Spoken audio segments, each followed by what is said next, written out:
All right, so let's talk. Sorry, I just got done waxing the curb. You know that's hard work. Uh, let's talk nose slide to cricket grinds. A lot of people were asking about that combo because I did nose slides first and then I did cricket grinds. At first, I was going to do front crooks, but I was like, well, it makes more sense to put the two together and do that and do nose slide crook next. So I'm going to go over some of the stuff to get into the trick, some kind of ways that you might be able to cheat it a little bit, because that's how I learned.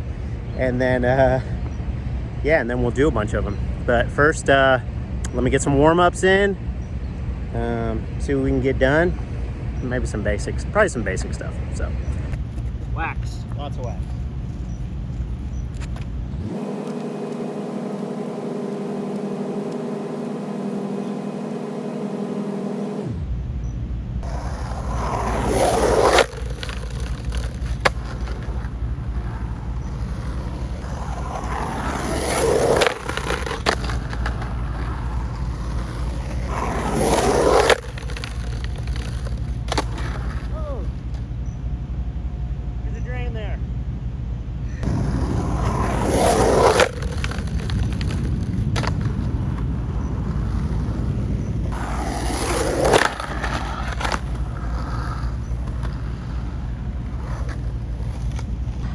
All right, let's talk foot placement. So for this trick, typical nose slides, I'll usually have my foot in the pocket, kind of pointed at an angle. So that way I can kind of keep the board under rotated to get that good nose slide and sliding on the rear wheel instead of the lead one. But for this trick, and I'll tell you why I do this, I put my front foot more towards the tip of the nose to give me more leverage to snap from the nose slide into the crook. So, and then back foot is kind of similar to where it was on the cricket grinds, maybe a little bit more on the bolts. Still at an angle. All right, so let's get into how we're doing this thing.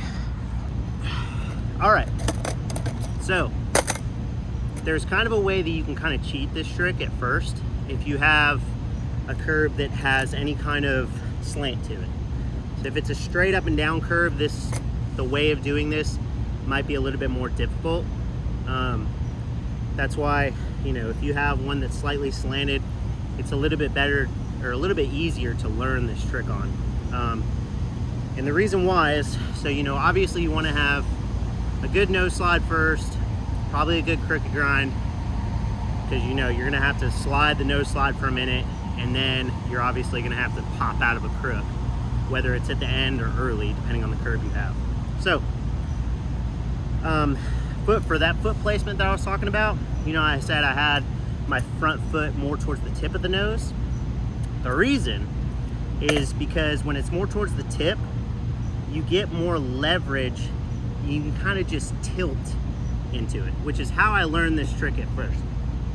I learned it by, instead of snapping into the crook, I would just slide the nose slide until it would tip enough to where it would just kind of glide in, which doesn't look as good at first, but it does give you that, that feeling of going from the nose slide into the crook, and then you can kind of work on making it look better from there, and then actually going quickly and doing a quick snap up into the crook.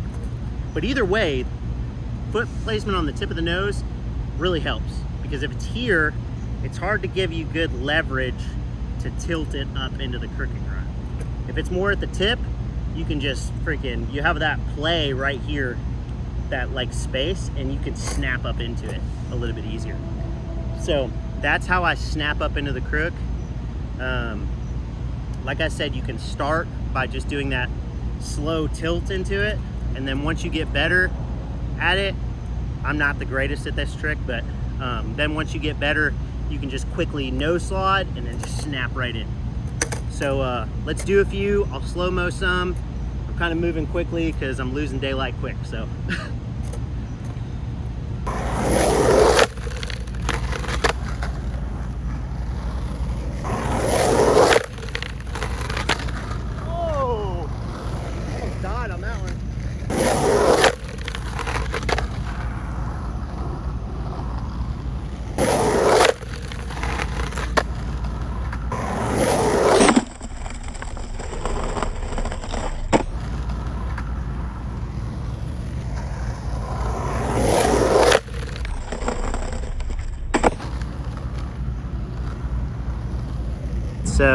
This video is a little rushed because it's getting dark really quick.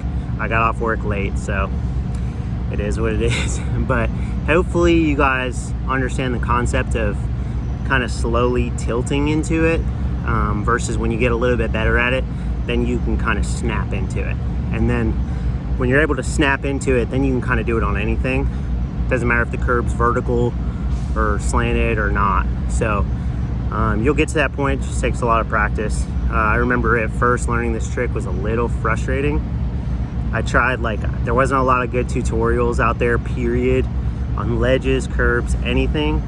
So I kind of had to figure it out on my own, just based on watching some curb legends like Abe and stuff like that. So I was able to kind of figure it out on my own. But if you guys want to see, let me know what you want to see me do next. If you're interested in something else besides a tutorial, if you want a different Slappy, whatever, comment. I'll try to do it. Hopefully those who have subscribed so far continue to enjoy my really bad curb skating. But I'll catch you guys next time. Keep doing those Slappies, man. Keep skating those curbs. You know what it is. Later.